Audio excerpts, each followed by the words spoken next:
Добро вечер во емисијата 360 степени на Алсат. Вечерва ќе гледате. Ние овие луѓе ги понудиме на приватниот сектор. Бура реакции по најавата на министерот Дамјан Манчевски дека неспособните службеници од администрацијата ќе му се понудат на приватниот сектор. Значи, сосема е во ред да се критикува одреден предлог, но за жал до сега немам слушнато ниту еден алтернативен предлог. И тоа е оно што мислам дека ни фали во целата оваа децениска дебата во однос на тоа што ќе правиме со прашањето на, јас ќе го наречам, продуктивноста на јавниот сектор. По чудното одлагање на изборот на 6 судии за Скопска апелација во Судскиот совет. Ставува збор за судијата Осман Шабани. Тако Осман Шабани бил избран за судија на апелациониот суд, сите овие предмети на СЈО би требало да почнат од самиот почеток. Проблем е во посериозните предмети, како што да речеме Титаник. Во Титаник беа преслушани илјадници телефонски разговори и формалниот почеток на судењето значи дека тоа одново би требало да се случи. Останете со нас, со најавените содржини се враќаме за кратко.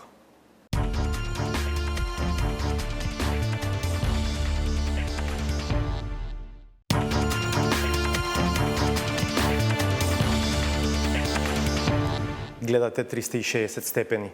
Судскиот совет во средата требаше, но не избра 6 судии за Скопскиот апелацијски суд, иако имаше пријавено дури 96 кандидати. Кога оваа точка стигна на дневен ред, беше дадена пауза која според извештајот на порталот Сакам да кажам се претворила во колективна паника на членовите на Советот кои постојано добивале телефонски повици. Тоа, како што пишува колешката Сонја Колевска-Делевска од споменатиот портал, подсетило на времињата на поранешниот премиер Никола Груевски и екс-министерот за правда Блерин Беџети, кога судии се бираа според партиски тефтерчиња.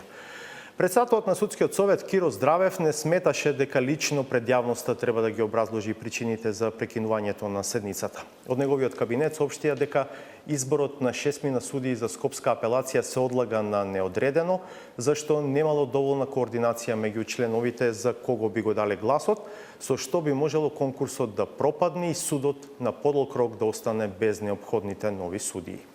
Дали е ова вистинската позадина за прекинот на седницата на Судскиот совет во средата е дилемата што ќе отвориме во разговорот со Васко Маглешов, новинар на порталот А1, чија специјалност се токму теми од правосудството. Маглешов, добро вечер, вие сте члени на Судско-медиумскиот совет. Дали и вашиот впечаток е дека прекинот на седницата во средата, седницата на Судскиот совет, се случи по чудни околности? Да, секако. Атмосферата беше навистина чудна и конспиративна, особено во делот по давањето на паузата, кога требаше да продолжи седницата, особено затоа што дневниот ред на седницата се гласа на самиот почеток, значи точката беше утврдена дека ќе стигне на гласање. Меѓутоа, за време на паузата, додека чекавме во бифето на Судскиот совет, од страна на администрацијата во Судскиот совет ни беше посочено дека точката за избор на 6 апелацијски судии во Скопје се одлага. Љубопитноста ни не додржи до крај, па отидовме да го прашаме лично председателот на Судскиот совет, секако неофицијално, што е причината за одлагањето. Тој, како што рековте, тврдеше дека станува збор за некоординација на членовите на Судскиот совет. Што се случило во меѓувреме останува енигма, со оглед на тоа што членовите на Советот влегува и излегуваа низ канцелариите, ние секако не можеме да знаеме суштински што се случувало внатре. Меѓутоа, тоа го отвара прашањето дали можеби членовите на Судскиот совет ги бираат кандидатите за судии во апелациониот суд надвор од очите на јавноста, значи на затворена некаква координација, а само ги верификуваат на седницата. Тоа Дали јавните седници се само фарса практично? Така, тоа е тоа. Да. Вие веќе рековте, на почетокот на седницата се гласа дневниот ред, така што ако не биле сигурни дека Воопшто не требало да биде ставена како точка на дневен ред. Втор аргумент што дава дополнителни елементи на чудност на целата ситуација е тоа што огласот за избор на овие 6 судии е распишан на 7 февруари, значи пред речиси 8 месеци. Така што да тврдите дека сте немале доволна координација за конкурс избран пред 8 месеци е навистина чудно. Се сложувам и тоа не е прв пат да се случува во Судскиот совет една ваква ситуација. Да ве потсетам, точката на дневниот ред кога требаше да се разрешува председателот на Врховниот суд Јово Вангеловски постојано се одложуваше. И не само тоа, имавме ситуација во која треба да се избира судија кривичар во Врховниот суд, огласот беше одложуван месечини, односно точката на дневниот ред со месеци. веројатно додека не се обезбеди таа координација за затворени врати, дека тој е кандидатот кој што ги исполнува условите за да може да биде избран за судија кривичар. Од тука дилемата веламе повторно дали она што го гледаме на самите седници е некаква фарса за јавноста или сепак станува збор за суштинска дебата за професионалното портфолио на кандидатите кои што треба да бидат избрани во повисоките судови. Станува збор за исклучително важен суд, Скопска апелација. Судот е подолг период пренатрупан со предмети, работи со под минимумот потребни суди. Станува збор за генерално важна тема за општеството, бидејќи и на патот кон Европската Унија, земјава ќе биде главно оценувана низ критериумот за владење на правото, се разбира независноста на судството, тука е клучен пилар.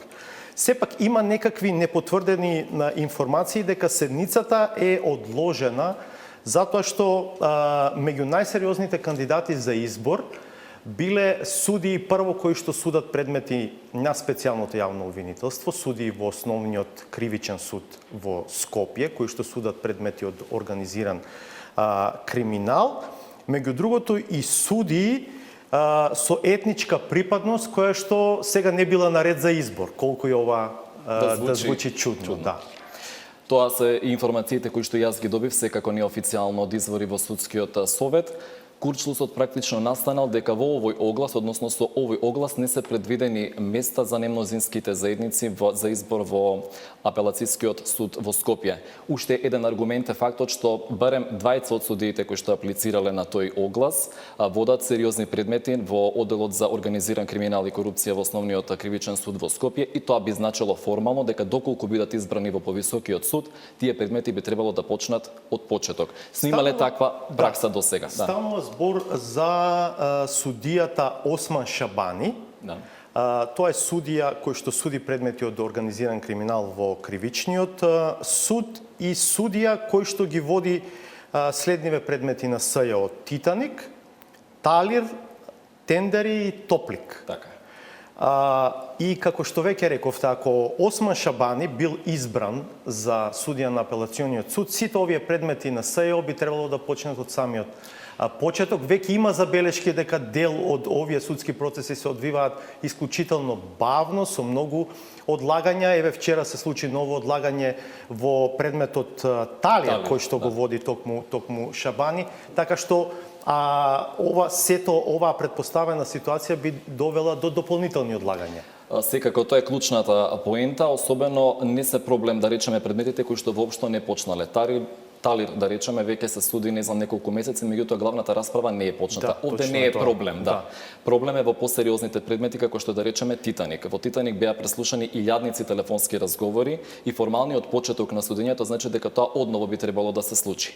Тука постои една можност која што не знам дали се резонира, меѓутоа тоа е можноста да се делегира судијата кој што е избран во апелацијскиот суд, да се ги дозаврши предметите во понискиот суд и на тој начин да нема како да речам проблем. Тоа го дозволуваат законите, да. И тоа се случувало досега. Се надевам дека во наредниот период во кој што секако ќе има претпоставам простор за повеќе координација помеѓу членовите на судскиот совет, тоа ќе се случи. Но она што е многу важно е дека двајца членови на судскиот совет, Лидија Каначковиќ и Селим Адеми, практично до утре им стекува мандатот. Така што судскиот совет ќе кубури со двајца, односно ќе има помалку членови. Во декември истекува на уште еден член на судскиот совет мандатот, тоа се минус тројца, така што тука имаме дополнително заглавување на процесот за избор на суди. Веројатно ќе биде уште потешко да се стигне до потребното мнозинство за одреден кандидат. Во случајот на Шабани, од една страна се овие аргументи за тоа дека дел од овие важни предмети,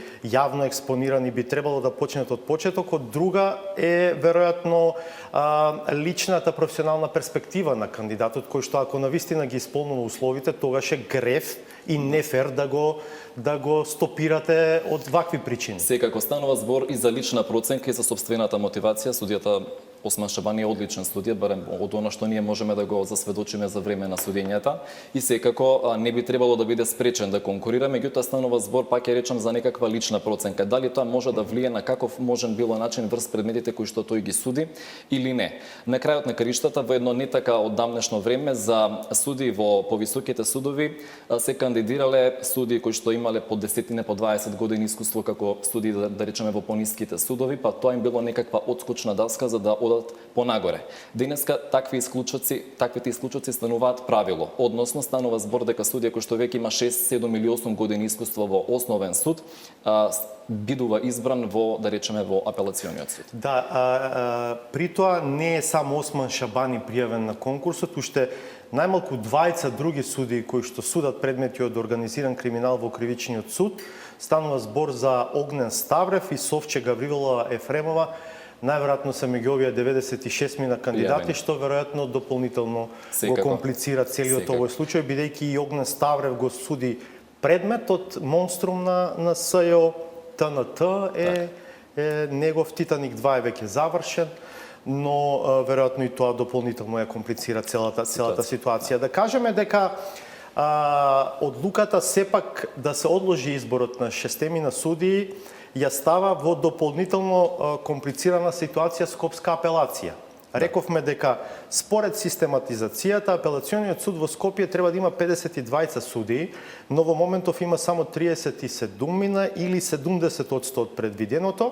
Од тие 37 мина судии, само 7 мина се судии од кривичната област. Заклучокот што се наметнува е дека судот неверојатно ќе заврши годината како неажурен, со оглед на тоа што има намален капацитет за носење одлуки во разумен рок. Таа беше оценката и минатата година. Скопска апелација беше неажурен суд според извештајот на судскиот совет. Она што е интересно да се потенцира дека ние во суштина имаме проблем со основните судови. Таму не достигаат најмногу суди, секако и во апелацијските, меѓутоа битно е да се потенцира дека она што се случува во Скопска апелација е особено важно, затоа што станува збор за предмети кои што ќе доаѓаат. Еве сега на 4 ноември има закажано судење за Титаник 2. Пресудата со која што поранешниот шеф на тајната полиција Сашо Мијалков е осуден на затворска казна од 3 години и треба да има седница. Од она што ние го знаеме како информација дека таму буквално се боксуваат судиите за да успеат да состават 2 кривични совети од по 5 мина судии, кои што ќе можат заради тоа што сепак законот за кривична постапка предвидува одредени рокови на постапување, 48 часа и така натаму, така што навистина е борба да се обезбедат судии, пак ќе речам, доаѓаат судии од граѓанска материја, од стопански предмети, влегуваат во кривичните совети само за да се обезбеди потребното мнозинство, односно да се осигураат таа петорка која што треба да ја донесе одлуката. Од тука ситуацијата во Скопска апелација е особено алармантна. 15 судии не достигаат според систематизацијата која што е определена од судскиот совет. Иако по глава на жител, верували или не, во Република Северна Македонија има навистина повеќе судии од колку што треба. 26 судии на 100.000 жители е навистина премногу ако земе да се спореди, да речеме, една Германија која што има 14 или да речеме скандинавските земји имаат навистина помалку. Меѓутоа систематизацијата треба да оди од долу кон нагоре, односно да се види каде се оние слаби точки, каде навистина не достигаат судии во судовите. Веројатно, да, и проблеми суската администрација, нејзината бројност, капацитетот, нивни и другите материјално-технички услови за работа. Да.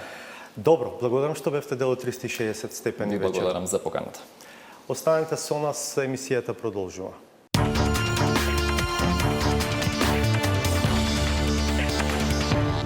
Бурни реакции предизвика неодамнешната изјава на министерот за администрација и информатичко општество Дамјан Манчевски дека вишокот кадри од јавниот сектор ќе му бидат понудени на приватниот.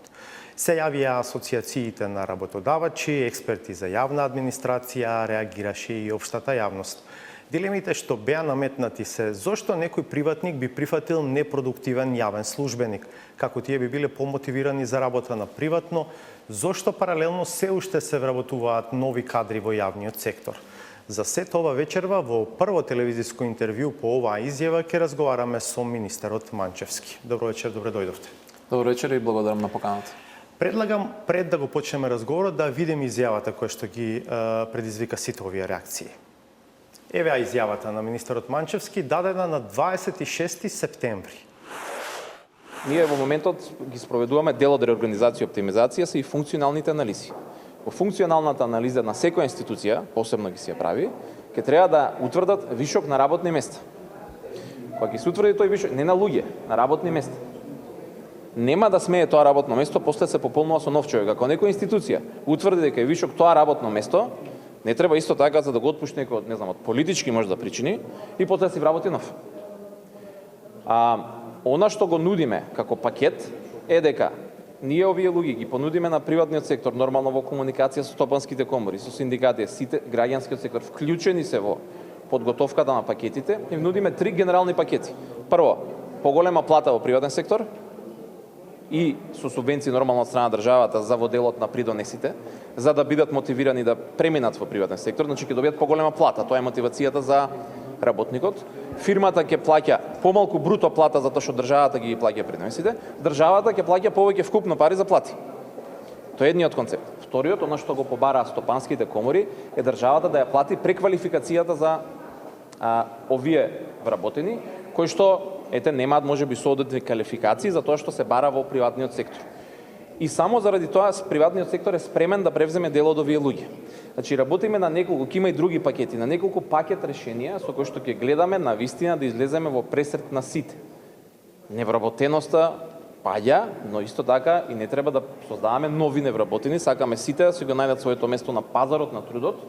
Мене ако ме прашувате, доаѓа од приватен сектор, таму е поубаво. Таму е поубаво, повисоки се платите, подобри се условите за работа, веќе полека, за жал може да ја да кажам, во приватниот сектор.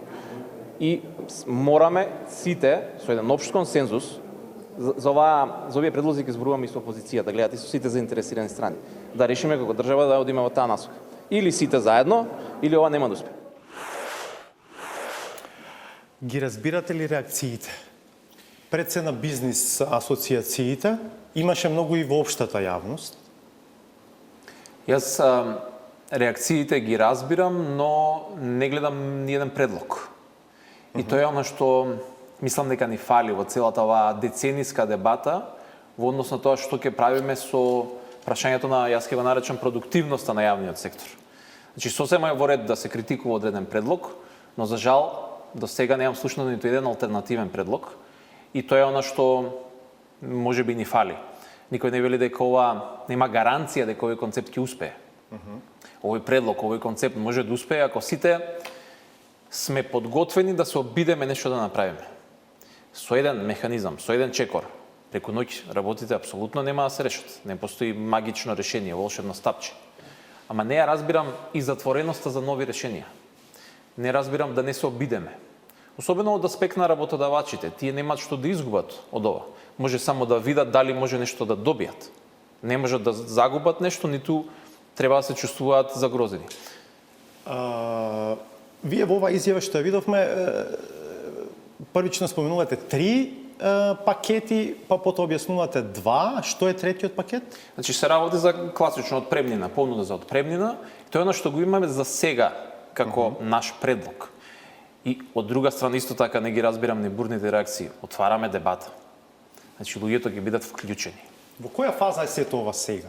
Тотално во оваа во која што го зборуваме, во идеја. И сега знаете како од една страна целото општество и така треба барат сите да бидат вклучени од самиот почеток на дизајнирање на некој решение.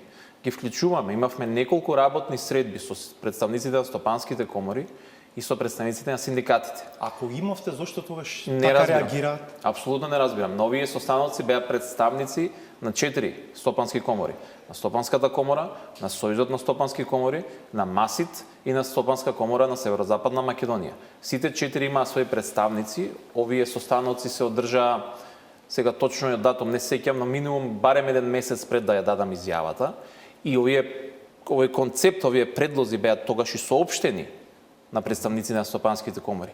Исто така на посебни состаноци презентирани се и на представниците на синдикатите. Вие велите дека особено иницијативата државата да ја плати евентуалната преквалификација на тие кадри дошла токму од бизнис асоциациите, така? Токму на тој состанок. Еден од представниците на стопанските комори, сега не се сеќавам точно за чив представник се работеше, го предложи токму тоа решение што за нас е апсолутно прифатливо.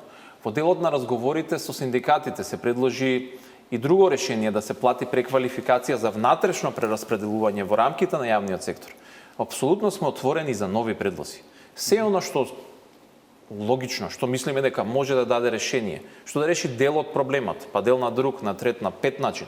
Апсолутно сме отворени за дебата на таа тема. Како предвидувате да функционира целиот овој систем? Кога ќе заврши функционалната анализа во одредена институција и ќе бидат определени вишокот работни места, како што самиот велите, не вишокот личности вработени, туку високо од работни места. Потоа, како ќе се определат луѓето на кои што ќе им се понудат овие пакети? И што ако луѓето не прифатат ни еден од тие 3 пакети? Секогаш кога зборуваме за некаква мерка, што ако некој не прифати? Ќе видиме. Значи, дај да видиме прво да ја дадеме понудата. Ќе се направат анализи, па ќе кажам, нема гаранции дека ова ќе успее. Значи, ние сакаме на доброволна основа да им понудиме доволно атрактивни понуди и на вработените, и на приватниот сектор, за да се заинтересираат самите за некој од овие решенија. Или можеби некој второ, трето, петто, кое што во меѓувреме ќе го договориме. Јавноста, знаете како е, и премногу сензитивна некогаш. Еве, дадовме предлог. И отвараме дебатата. И нели рековме, по државата порано проблем ни беше дека се истовара решенија преку ноќ, воитни постапки преку влада и во собрание, и граѓаните разбираат за тие предлози откако веќе ќе станат важечки закон. Сега ги вклучуваме сите од самиот почеток. Сакаме да разговараме со луѓето. Не разбирам зошто некој би имал проблем кога во оваа ситуација никој нема што да изгуби.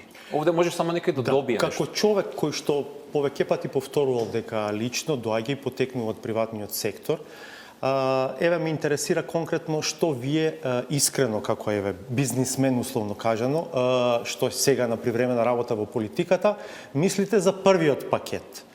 Ќе им понудите кадри кои што ќе се испостави дека се вишок во јавниот сектор на приватници, при тоа на овие што се вишок ќе им кажете одете приватно да работите, дека ќе добиете поголема плата, а на работодавачите?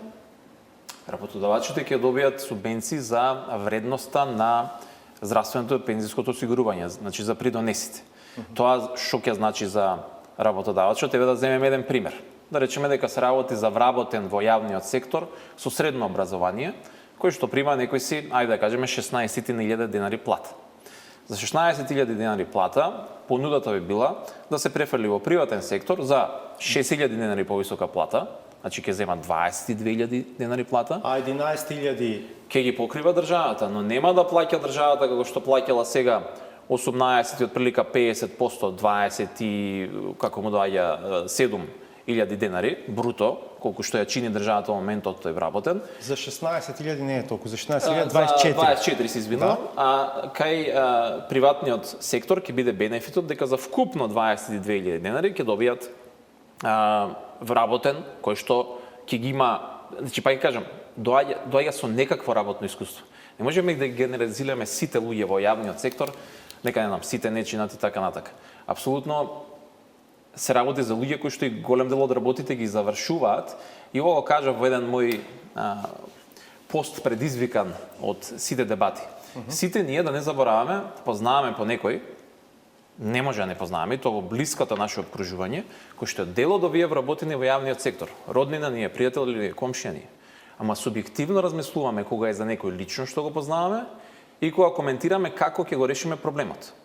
Голем број од тие луѓе кои што јавно го критикува предлогот, дали на медиуми, на социјални мрежи и така натака, мене лично ми се имаат јавувано за да интервенираат за одреден свој близок вработен во јавниот сектор. И затоа мораме искрено да разговараме за овие проблеми. Да интервенираат за што? Унапредување, преместување, поинаков третман. Зашто не? Зашто не би требало воопшто да се угодат кај министер? Ама немаат проблем јавно едно да зборуваат, приватно друго да прават. Да го ставиме тоа на страна.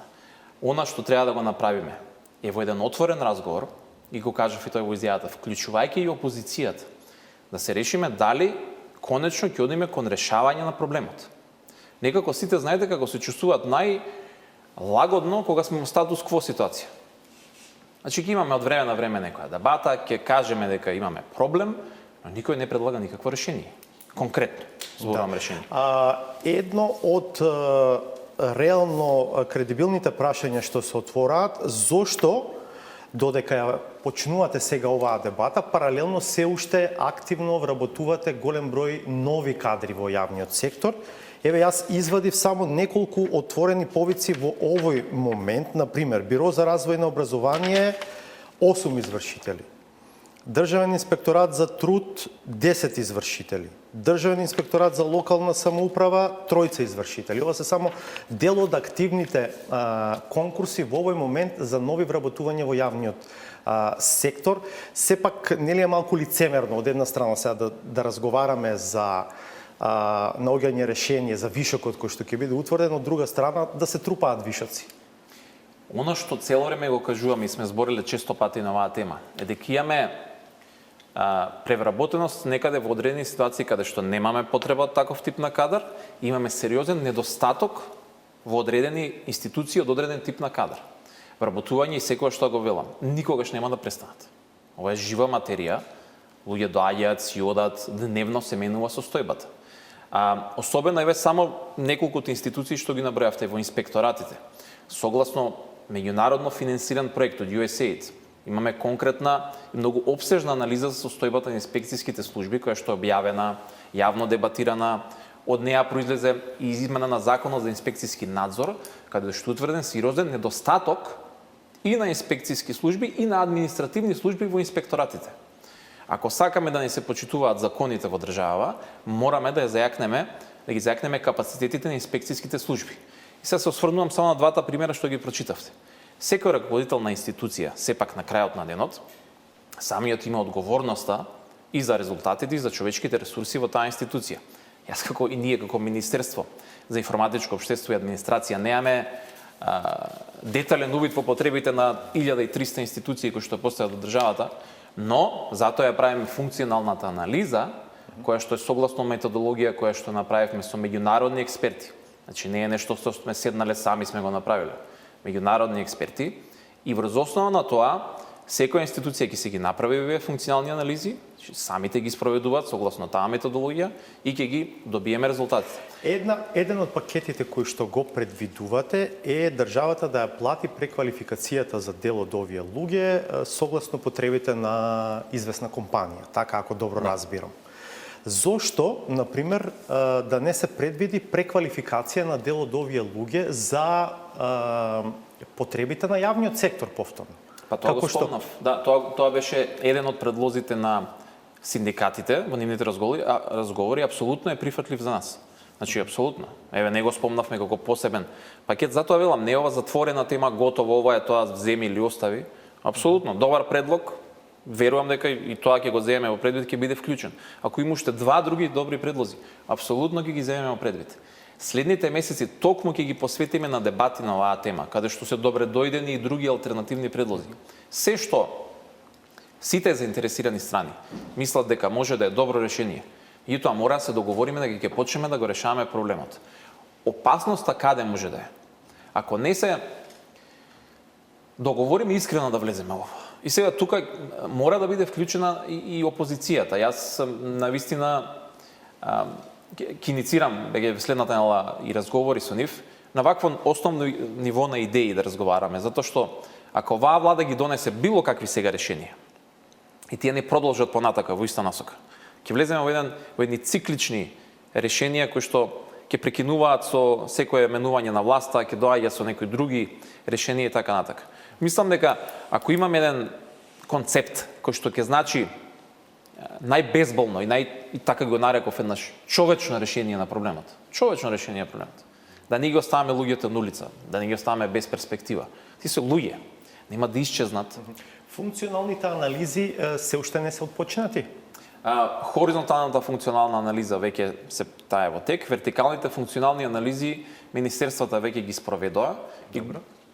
Поголем дел, ќе кажем, од институциите. Сега веќе на следната седница на владата ќе им дадеме налог на сите оние кои што ги немаат спроведено институции да ги спроведат согласно оваа методологија. Сите да ги завршат анализите? Не мислам дека повеќе дека од декември тоа треба да трае. И тоа е доволно време, дури повеќе, за да се спроведат функционалните анализи. Тогаш кога ги имаме овие резултати, тоа е паралелно, ова не го правиме сега и на своја рака, затоа што сега ни текна нас, туку паралелно имаме и ИПА проект финансиран од страна на Европската унија, каде што добиваме поддршка од страна на странски експерти и консултанти кои што ќе работат на целиот концепт за реорганизација и оптимизација на јавниот сектор. Значи не е само овој дел за вишоците на вработени, туку и во делот на препоклопување на ингеренции, непотребни институции, нови институции можеби што треба да се формираат. Значи треба да ги конечно согледаме состојбите на во еден документ. Не во основа на тоа што некој кажува, коментира и за имаме момент концепт. реорганизацијата и оптимизацијата да оставиме на страна, пак да се вратиме на анализите. Имате првична некаква антиципација, предпоставка колкав број луѓе во јавниот сектор би се испоставило дека се вишок? Не, апсолутно не би шпекулирал со бројки, мислам дека тоа е погубно. Ако тоа го правиме, министер сам да земе и да шпекулира со бројки. Тоа апсолутно мора да биде на основа на анализи кои што ги прават експерти. Реорганизација, оптимизација ќе подразбира и затворање на институции. Ако тоа го покаже крајниот резултат, да, анализата. Да. И јас сум уверен дека знаејќи ги состојбите дека ќе предизвика и укинување на некои институции, спојување на некои институции. Заради областа што ја покривам, знам дека има дефинитивно потреба за формирање на барем една, тоа е дигитална агенција што би требало да биде еден вид на, ајде така да се изразам, општа IT служба за сите институции, заради тоа што кугуриме со кадар и на ваков начин ќе можеме да обезбедиме IT услуги за повеќе институции. Ама е пример само да. Но апсолутно. И токму затоа ни треба еден, пак ќе кажам, поопшт консензус на оваа тема. Затоа што на крајот на денот, за да се укине одредена институција, се воведе нова и така натака. Основата за тоа е да се донесе новиот закон за организација на органите на државната управа. Овој закон се носи со двотретинско мнозинство. Значи, за да цело ова воопшто почне, треба да се смени основниот закон, општиот закон, тоа е тој, Зороду. За тој да го смениме, за да продолжи после процесот, ни треба двотретинско мнозинство. Може би не е најдиректно поврзано со оваа тема, но многу реакции предизвика и огласот за ќе го наречам курс за IT кадри. Имавте реакции од ресорните асоциации кои што велеа ако може со 4 месеци курс некој да стигне до нивото на дипломиран инженер од универзитет, тогаш може би јас можам со забрзан курс, не знам, да бидам нотар. Па нема, да. Не знам од каде, никој не го рече тоа. Значи, апсолутно никој не го рече тоа. Повеќе од 1200, така луѓе предвидовте да ги обучите? Од прилика да, таа е бројката, меѓу 1200 и 1300. И туку има различни нивоа, од најосновни познавања до напредни некои познавања за IT вештини. За најосновните може да се пријави секој, за овие напредните нормално дека треба да се има одредени претходни познавања и така натака. Но никој никогаш не каже дека тоа ќе смени дипломата од факултет и не знам од каде е тоа.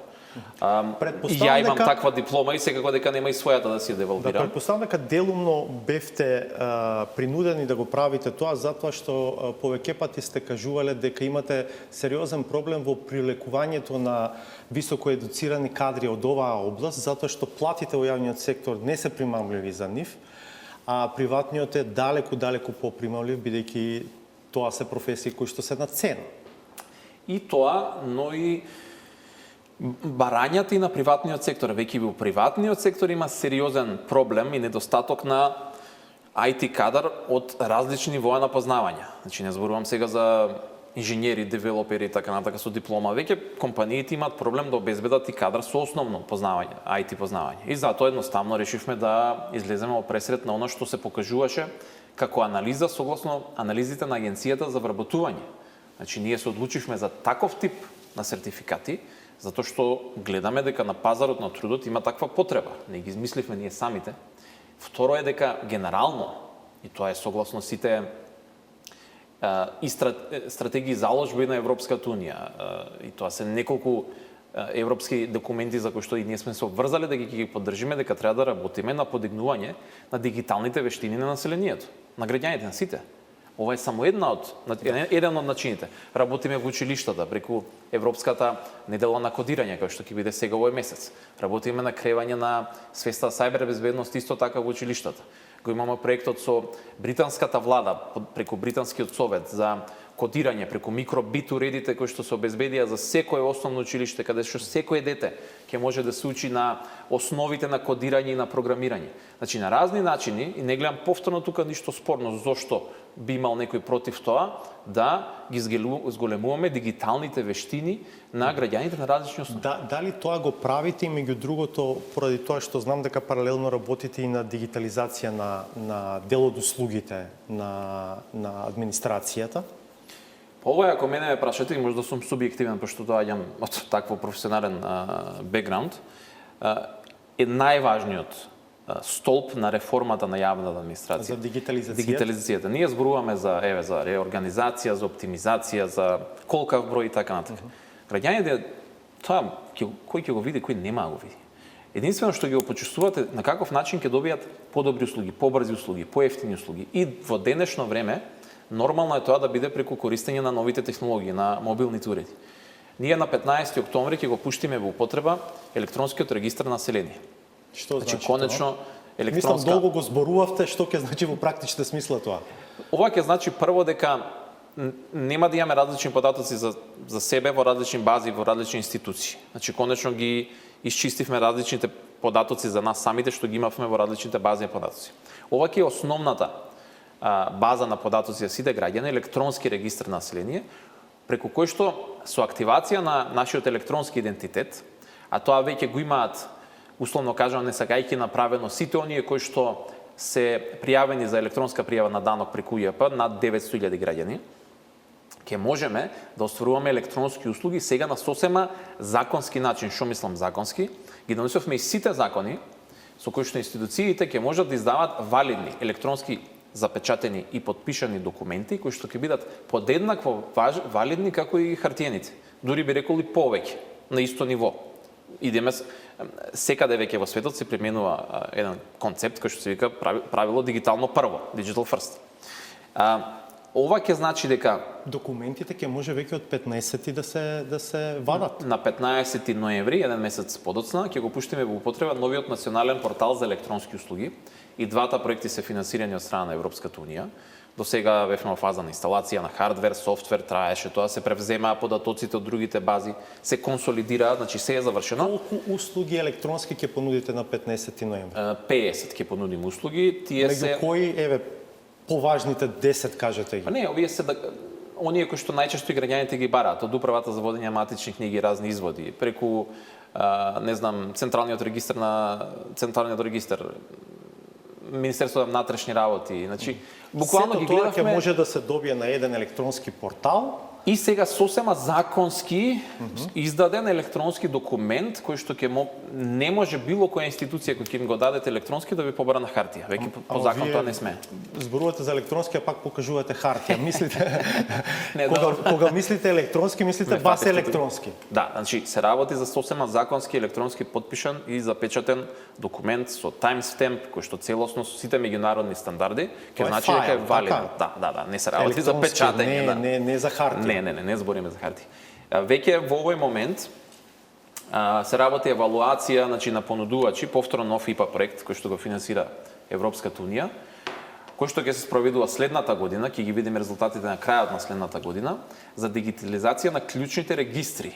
Значи сите оние дополнителни бази на податоци за документи, не за граѓани, туку не знам, регистри во Министерство за економија, тука се работи веќе и за бизниси, за разни концесии, лиценци и така натака.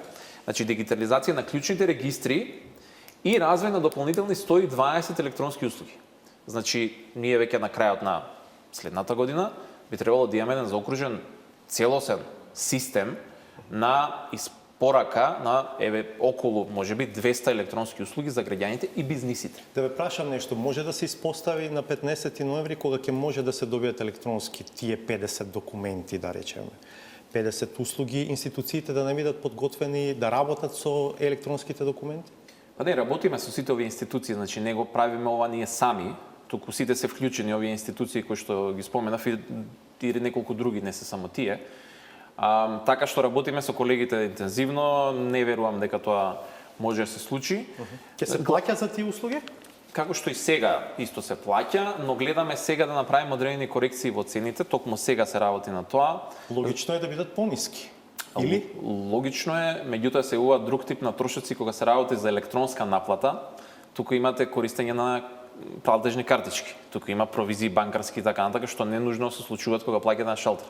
Да бидем искрен, го работиме повеќе со колегите од финанси и од банкарскиот сектор, многу повеќе се упатени во ова, како што ќе наложат на крајот на денот пресметките, така ќе биде. Во секој случај нема се поскапи.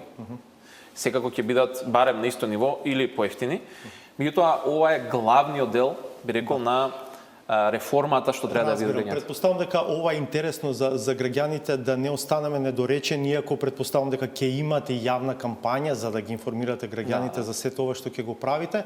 Споменавте дека 900.000 граѓани не намерно, не целно веќе направиле активација на својот електронски идентитет. Што со другите, како тие ќе го активираат? Овде се работи за, значи, ајде да кажеме кои се овие сите што имаме профил во УЈП, веќе може да смета дека им се активирани електронски идентитети. За сите останати ќе се направи една целосна кампања, ќе има физички шалтери и во нашите простори, меѓутоа веќе потпишуваме договори со други институции, но и со приватни компании, каде што ќе ги овластиме да државата ги овласти да ги идентификуваат еднаш и само еднаш во животот граѓаните, за да им го активираат нивниот електронски идентитет. Нема потреба повеќе воопшто понатака се појавуваат на ниту еден шалтер, но првиот пат ќе мора некој физички да потврди дека лицето кое што ќе се појави навистина тоа што го поседува личниот документ и да го активира неговиот електронски идентитет и да му даде дигиталниот сертификат. Сега тука како дигитален сертификат има неколку опции како тоа може да се работи, меѓутоа ќе имаат граѓаните опции, предвидени се и за оние кои што ќе сакаат подоверливи услуги, комплицирани, за оние кои што немаат толку потреба, разни опции ќе бидат презентирани, но во право сте, ќе имаме медиумска кампања овој пат, нема да биде финансирана од страна на владата, повторно имаме помош од пријателите од меѓународната заедница, затоа што навистина сите сметаме дека е многу важно за сите граѓани и треба што повеќе да ги мотивираме и ги користат услугите. Благодарам што вечера бевте дел од 360 степени. Благодарам на поканата. По паузата е саботажата.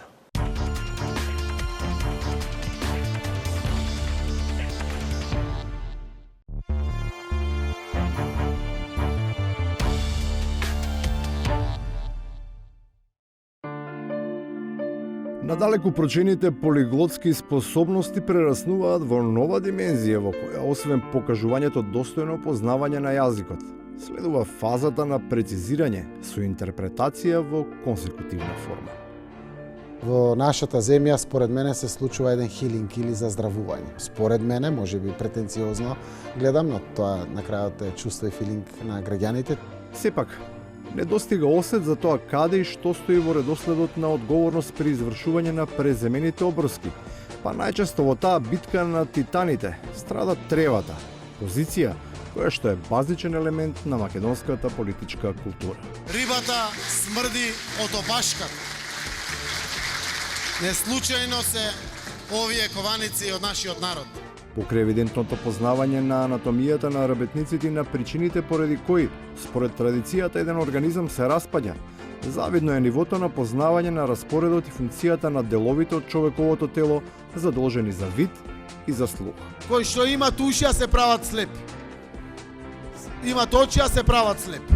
Се разбира, своје влијание има и местоположбата, па Самоиловиот дух кој од кулите се спушта на кај градот, со сигурност ги вградил необходните познавања на историјата, која како легенда се пренесува од генерација на генерација, од колено на колено. Сите заедно. И власи, албанци, македонци, и турци беа против османлиското робство. Беа сите заедно.